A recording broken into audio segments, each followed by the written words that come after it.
బాబాయ్ నమస్తే, మీ పేరు? సత్యనారాయణ. ఇప్పుడు చంద్రబాబు గారి పరిపాలన ఎలా ఉంది? చంద్రబాబు గారు బాగుంటుంది. మొదటి నుంచి కూడా ఆయన జాగ్రత్త అయిన మనిషి. అందరినీ పేద సాధారణలు అందరినీ ఆదుకుంటాడు. ఆయన పనులు చేస్తామంటే చేసేస్తారు. అది ఉంది. జగన్మోహన్ రెడ్డి 3,000 రూపాయలు ఇచ్చేవాడు. అవును. చంద్రబాబు గారు ఇప్పుడు 3,000 4,000 రూపాయలు చేశారు. ఎలా ఉంది పెన్షన్? మరి 1000 రూపాయలు ఎక్స్ట్రా వస్తుంది కదా, మరి బాధ తీరుతున్నాయిగా. ఇంకా ఎక్స్ట్రా ఏమైనా కొనుక్కోవాలి, ఎన్ని కొనుక్కుంటున్నాంగా. అవునా? ఇప్పుడు మొన్నటి వరకు వరదలు వచ్చినాయి కదా, ఇటు ఏమన్నా ఇబ్బందులు ఏమైనా కలిగినాయి మీకు? ఏమి ఇబ్బంది అంటే వరదలు తక్కువ, కొద్ది మెరక ఏరియా ఇది. ఆ పల్ల ప్రాంతాల్లో అన్నీ మేము టీవీలో చూసాం.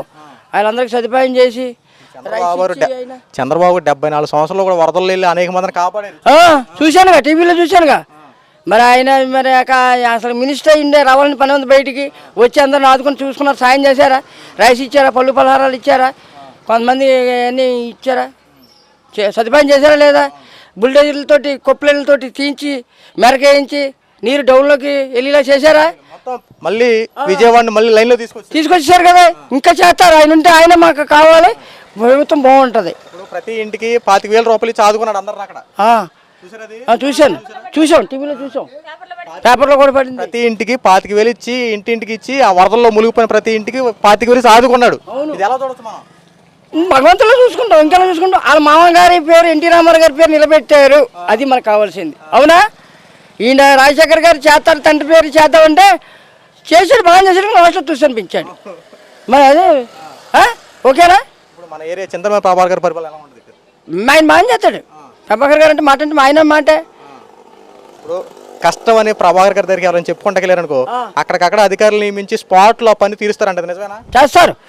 ఆయన టైగర్ పేరు పెట్టారు కదా, పెద్ద పుల్లటి మనిషి అని చెప్పేసి. ఆయన కూడా చంద్రబాబు నాయుడు గారు లాగే చేస్తారు పరిపాలన. ఆయన ఎలా ఉంది? 100 రోజులు కంప్లీట్ అయింది చంద్రబాబు గారి పరిపాలన. అంతా బాగానే ఉంది. అప్పుడు బాగుందండి, బ్రహ్మాండంగా ఉంది. మేము చెప్తున్నాం కదా, బాగోపోతే చెప్పం కదా బాగోదని. అసలు నేను మాట్లాడనుగా, ముందుగా రానుగా, బాగుంది కాబట్టి చెప్తాను. ఆయన కూడా చెప్పారు, ఆయన అదే చెప్పారు. నేను ఓకేనా? ఓకే. వస్తాను. మీ పేరు? నా పేరు మోషమ్మ. సార్, ఇప్పుడు కూటమి ప్రభుత్వం అధికారంలోకి వచ్చింది. చంద్రబాబు నాయుడు గారు ముఖ్యమంత్రి అయ్యారు. చంద్రబాబు నాయుడు గారు ముఖ్యమంత్రి అయిన తర్వాత ఈ 3 నెలల పరిపాలన ఏ రకంగా ఉంది సార్? చాలా బాగుందండి. చాలా బాగుంది. అన్న క్యాంటీన్లు పెట్టడమే కానీ, మరి వృద్ధాప్య దేశంలో ఉండే పెన్షన్లు ఇవ్వడంలో కానీ చాలా బాగుంది సార్. ఇప్పుడు జగన్మోహన్ రెడ్డి గారు చూసుకుంటే 3,000 రూపాయలు ఇచ్చారు. అది కూడా దశల వారీగా 250 పెంచాడు. కానీ చంద్రబాబు గారు అలా కాకుండా ఒకేసారి 4,000 రూపాయలు ఇచ్చారు. దీన్ని ఎలా చూడొచ్చు? చాలా బాగా చూడొచ్చు. దాని కారణంగా వృద్ధాప్య దశలో ఉండేటువంటి వాళ్ళు చాలా సంతోషిస్తున్నారు. అసలు నిజంగా అనుభూశాలేనండి సార్. ఇప్పుడు ఒక్కసారిగా 7,000 రూపాయలు ఇప్పటివరకు ఏ ముఖ్యమంత్రి చేయని విధంగా 7,000 రూపాయలు పాత పెన్షన్ కలుపుకొని కొత్త పెన్షన్ కలుపుకొని మొత్తం 7,000 రూపాయలు ఇచ్చాడు. అదేగా బాబు మేము చెప్పాము. మేము ఇప్పుడు పాతది కొత్తది కలిపి ఎంత చక్కగా సంతోషించారంటే, మరి అంతగా సంతోషపడ్డారు వృద్ధులు. మాకు చాలా బాగుందండి చంద్రబాబు గారి ప్రభుత్వం. సార్, నిన్న కాక మనం చూసుకుంటే విజయవాడలంతా వరదలతో మునిగిపోయింది. 74 సంవత్సరాలు ఉన్నటువంటి వ్యక్తి చంద్రబాబు నాయుడు గారు ఈ వయసులో కూడా మోకాళ్ళ లోతు నీళ్ళలోకి వెళ్ళి ప్రజల్ని కాపాడే విధంగా సహాయక చర్యలు చూస్తే చాలా బాగా చేసినట్టు మనం చూసాం. దీన్ని ఎలా చూడొచ్చు మనం?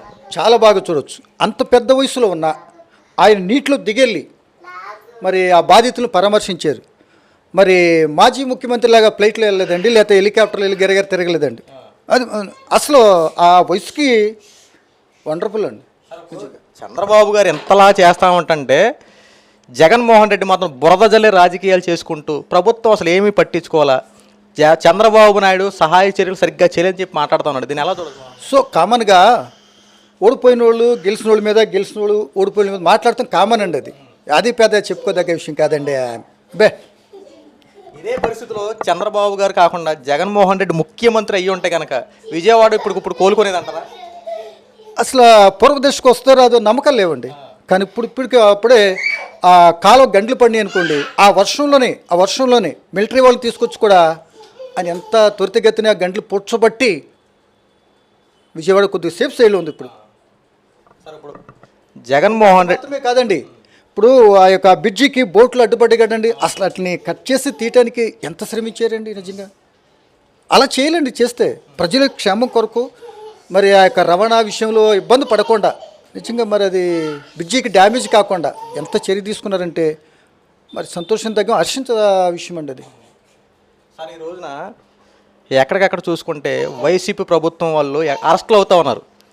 టీడీపీ పార్టీని ధ్వంసం చేసిన విషయంలో కానీ, పార్టీ కార్యకర్తలు ఇబ్బంది పెట్టిన విధానమే కానీ చూసుకుంటే నారా లోకేష్కి రెడ్ బుక్ అనే ఒక నిదానం తీసుకొచ్చారు. చట్టపరంగా శిక్షిస్తా, తప్పు చేసిన వాడిని ఎవరిని విడిచిపెట్టి చట్టపరంగా శిక్షిస్తానని చెప్పి చాలామంది అరెస్ట్ అవుతున్నారు. దీన్ని ఎలా చూడొచ్చు?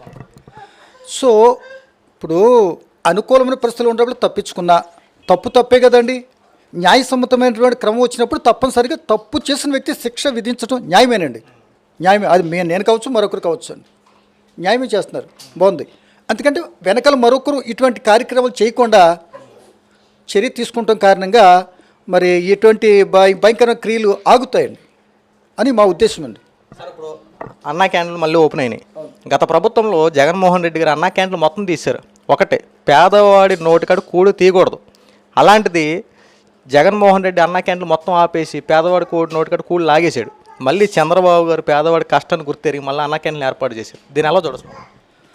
అయ్యా, ఇప్పుడు భోజనం పెట్టిన వాళ్ళు మరి మంచోళ్ళుగా చెప్పుకుంటారు కదా. ఆయన ఆపేసిన ఈ అనుభవం ఉంది కనుక, పేదల పెన్నిది కనుక మరి అందరికీ చక్కటి భోజనాలు పెట్టి చేయటం, అన్న క్యాంటీన్ ఉండటం ఎంతైనా మంచిది. మంచి పని చేస్తున్నారు. అది రోజున జగన్మోహన్ రెడ్డి ప్రెస్ మీట్లు పెడుతున్నాడు ఎక్కడికక్కడే.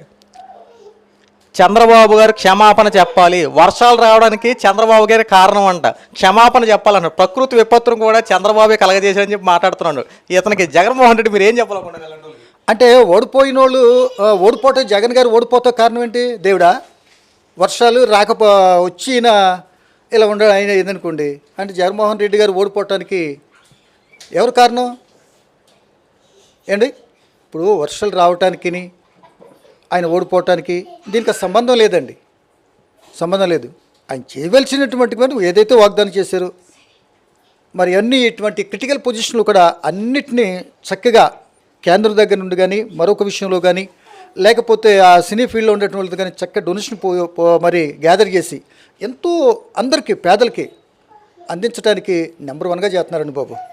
అబ్బా, అసలు అది చాలా మంచి విషయం అని నేను భావిస్తున్నాను. అనే ఇప్పుడు మీరు చూసుకుంటే అమరావతి మన రాజధాని. గతంలో చూసుకుంటే రాజధాని లేక 3 రాజధాని చెప్పి 3 ముక్కల కింద చేసిన వ్యవహారాలు మనం చూసాం. మళ్ళీ చంద్రబాబు గారు అధికారంలోకి వచ్చిన తర్వాత అమరావతి రాజధాని చేసి 15,000 కోట్ల రూపాయల నిధులు తీసుకొచ్చారు రాగానే. దీన్ని మనం ఎలా చూడొచ్చు అంటారు?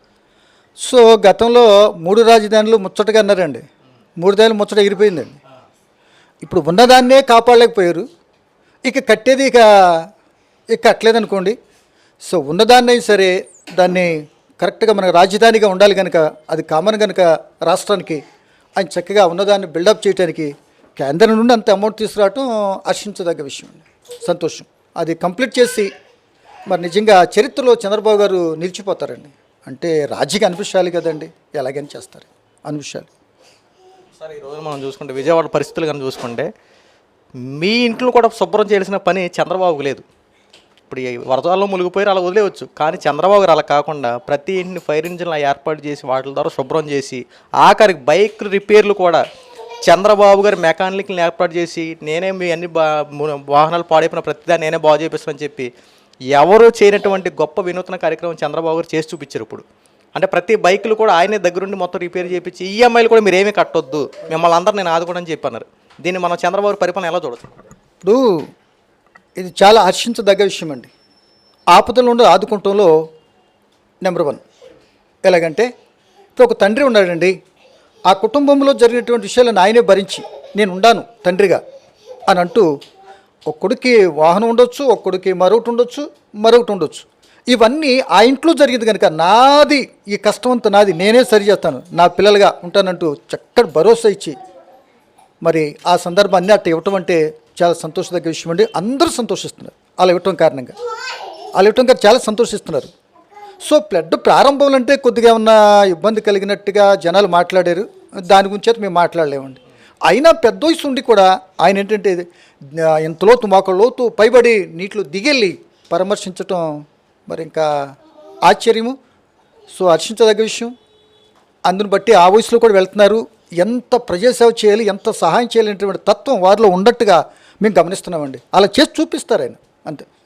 మీ నియోజకవర్గ ఎమ్మెల్యే గారు ఇప్పుడు ఇక్కడ ఉన్నటువంటి ఎమ్మెల్యే గారు విషయాలు అవన్నీ లోకల్ విషయాలు ఇప్పుడు ఏం వద్దులే కానండి, ఇంకేమన్నా మీరు అడగండి. సార్ ఇప్పుడు చింతనమైన ప్రభాకర్ గారు మీ అభిప్రాయం? ఆ చింతనేనండి పులండి బాబు, మామూలుగా ఉండదు అది. అంటే మాది చింతనేని గారి నియోజకవర్గం కనుక ఇక్కడ విషయాలు మాకు వద్దని అంటున్నాం అంతేనండి. అబ్బా మాకు పులండి చింతనేని గారు.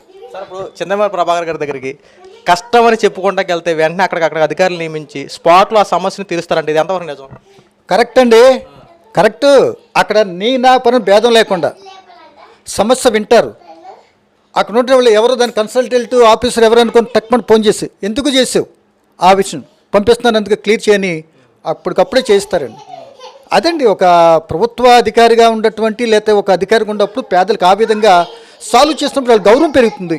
ఏమండి వాళ్ళ గౌరవం పెరుగుతుంది. ఆ పేదలు అనేటువంటి ఆ బాధితుడు సంతోషించుకుంటూ వెళ్తాడు కానీ బాధతో వెళ్ళడండి.